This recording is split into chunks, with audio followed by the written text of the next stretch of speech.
Mulai sekarang nggak perlu masak tiap hari ya, cukup stok seperti ini aja. Dan bagaimana cara bikin chicken katsu yang super jumbo kayak gini? Pastikan kalian tonton sampai selesai ya, karena cara bikinnya tuh gampang banget dan hasilnya kayak gini nih. Buat pemula juga bisa, untuk rasa jangan ditanyakan lagi, rasanya pasti enak banget. Dan buat kalian yang belum pernah nyobain chicken katsu di rumah, cobain ini ya, resepnya gampang banget.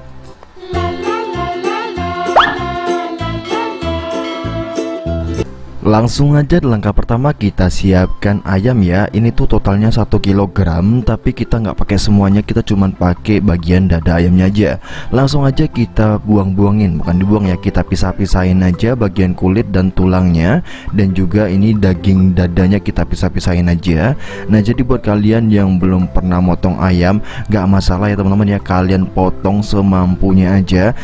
Nggak rapi juga nggak masalah nih dadanya ya teman-teman ya. Dan bagian yang bawah ini kita pisahin dulu aja, nanti kita bakalan iris tipis semuanya. Nah yang ini ya kita pisahin dulu. Dan kalau sudah nih kita bakalan lap juga menggunakan tisu seperti ini ya. Nah ini biar kita gampang untuk memfiletnya. Ini langsung aja kita iris seperti ini ya, kita belah seperti ini, apa yang ngomongnya ya. Nah kita belah seperti ini, setipis mungkin seperti ini, sambil kita bantu menggunakan tangan ya. Nah ini bagian ini yang bagian vital untuk chicken katsu teman-teman. Jadi untuk membelahnya dari atas ini menyerong seperti ini ya. Biar apa? Karena tekstur daging itu kan ada seratnya. Ini biar kita belah seperti ini, nanti hasilnya tuh bakalan lembut dan enak banget teman-teman. Nah ini kita belah semuanya sampai semuanya selesai ya teman-teman ya. Untuk tipisnya disamaratakan aja, dan untuk ukurannya terserah kalian, mau dikecil-kecilin nggak masalah, mau langsung besar juga nggak masalah. Nanti aku juga bakalan kasih tips juga gimana nanti ukurannya sama rata dan ukurannya besar-besar.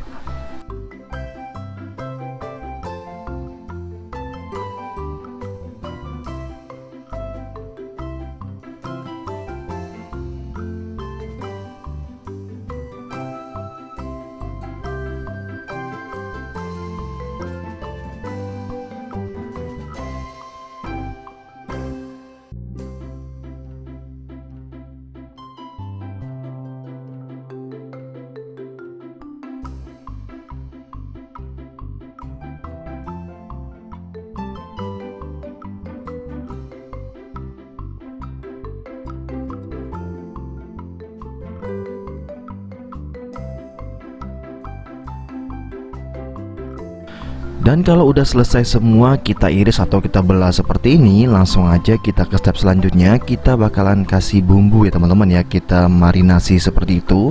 Dan ini kurang lebih 1 jaman aja. Dan di sini langsung aja kita siapkan 4 siung bawang putih. Ini boleh kalian cobek, kalian giling halus, atau kalian parut aja menggunakan serutan keju seperti ini. Dan kalau sudah, langsung aja kita tambahkan perasa. Untuk perasanya kita juga nggak aneh-aneh teman-teman, cuma menggunakan royco ayam aja. Nih kita menggunakan 4-5 sendok makan aja, dan itu udah sesuai takaran ya untuk 2 buah dada. Nah jadi buat kalian yang suka asin boleh dibanyakin, tapi saran aku jangan ya teman-teman ya, secukupnya aja seperti ini. Kalau sudah langsung aja kita ulenin, maksudnya kita aduk aja sampai dia tercampur merata. Ini nggak apa-apa kita bolak-balik ya teman-teman ya, jadi jangan takut hancur untuk dagingnya, kita bolak-balik aja seperti ini. Dan kalau sudah, ini langsung aja kita istirahatkan atau kita diamkan selama 1 jam. Nah kalau sudah 1 jam, ini pastikan juga sambil ditutup ya teman-teman ya. Jadi ini setelah kita aduk seperti ini, langsung aja kita tutup dulu, kita biarkan selama 1 jam. Dan kalau sudah, langsung aja kita ke step selanjutnya. Ini udah 1 jam ya teman-teman ya. Lanjut aja kita siapkan untuk bahan pencelupnya. Di sini aku siapin piring lagi, dan di sini aku ada tepung terigu apa aja bebas, yang curah juga boleh. Kita masukin 4-5 sendok makan tepung terigu. Pastikan ada baking powder seperti ini. Dan untuk baking powdernya kita tambahkan 1 sendok teh. Ini biar nanti dagingnya tuh jauh lebih renyah teman-teman. Jadi nanti tekstur tepungnya jauh lebih renyah. Jadi perlu ditambahkan baking powder ya. Kalau tanpa baking powder nanti hasilnya tuh keras, alot, dan gak enak banget. Jadi tambahkan baking powder sedikit aja, 1 sendok teh seperti itu. Lalu kita tambahkan air secukupnya aja. Nah ini kita aduk sampai dia benar-benar kental.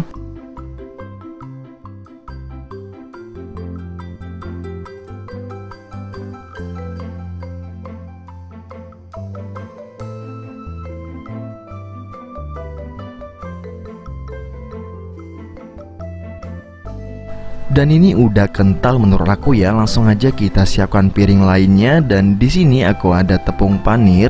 Kita pakai secukupnya aja. Lanjut kita ambil daging ayamnya seperti ini. Standarnya chicken katsu tuh seperti ini ya. Jadi ukuran ayam yang udah kita fillet tadi.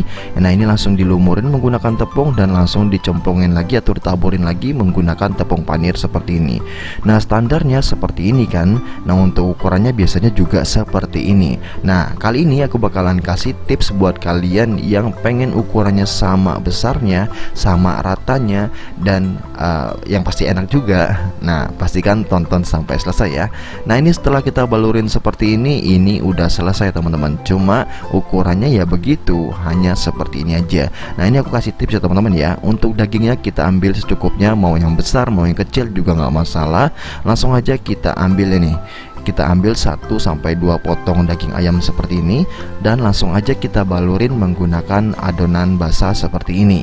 Nah ini kalau udah kita lumurin seperti ini tepung-tepungnya, langsung aja kita taruh di atas tepung panir seperti ini. Nah pastikan juga kita beri tepungnya agak lumayan banyak teman-teman, karena di sini kita mau nyetak atau kita mau ngebentuk. Nah ini kita tumpang tindihkan seperti ini aja sampai dia berbentuk agak sedikit persegi panjang. Kalau sudah langsung aja kita balurin lagi menggunakan tepung panir seperti ini. Dan jangan lupa sambil ditekan ya teman-teman ya. Nah, aku mau bikin sebesar tangan aku teman-teman, jadi sebesar telapak tangan aku. Jadi agak sedikit kita tekan-tekan aja seperti ini. Nah kalau udah jangan lupa sambil dibolak-balik seperti ini, dan hasilnya bisa jumbo dan ukurannya bakalan sama rata dengan teman-teman lainnya.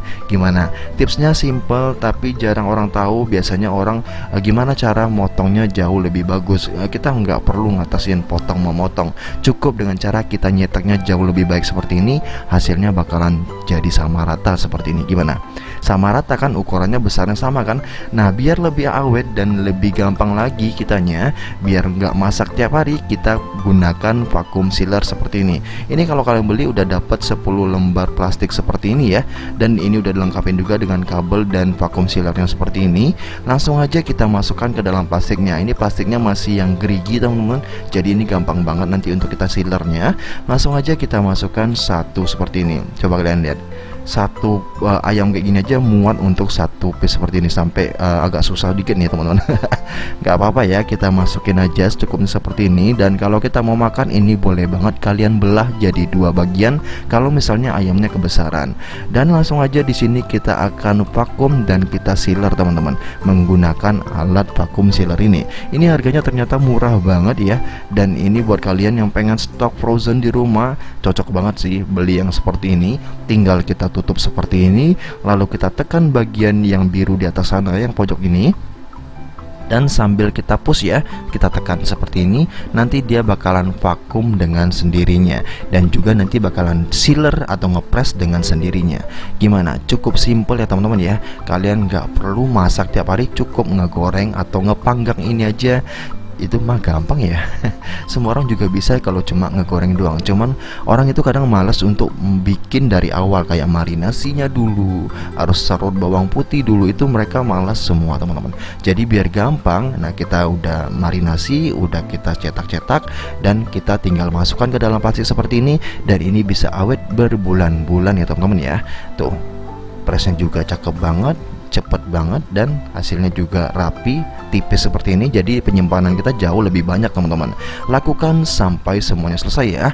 Dari 2 belah ayam tadi, jadi 2 dada ayam tadi, itu hasilnya bisa dapat 10-an ya teman-teman ya. Ini ada 8 dan yang ini ada 2 lagi yang kecil-kecil. Nah ini jadinya kurang lebih 9 biji aja ya teman-teman ya. Kita ngitungnya 9 buah. Dan kalau kalian mau jualan ini bisa lumayan ya teman-teman ya. Harga katsu itu lumayan. Ini tanpa berlama-lama, ini langsung aja deh, kita langsung aja masak ya.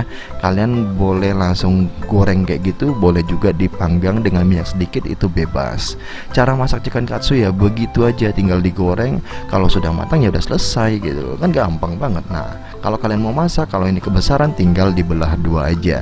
Gimana? Ini anak-anak pada suka ya teman-teman ya. Jadi jangan dada ayam tuh digoreng biasa gitu aja. Pastikan dibikin chicken katsu seperti ini. Anak-anak doyan banget teman-teman. Ini harganya tuh lumayan kalau kita beli di luaran sana. Tapi kalau kita bikin ini murah banget teman-teman. Murah banget, murah. dan dada ayam itu jarang banget disukai sama anak-anak, tapi kalau dibikin chicken katsu seperti ini anak-anak doyan banget. Nah, kita langsung aja potong-potong kecil-kecil seperti ini biar gampang makannya, dan langsung aja kita tambahkan mayonaise dan saus dan selesai chicken katsunya. Gimana? Simple banget, langsung deh praktekin di rumah. Cukup sekian video kali ini, semoga video ini bermanfaat. See you di next video. Thank you.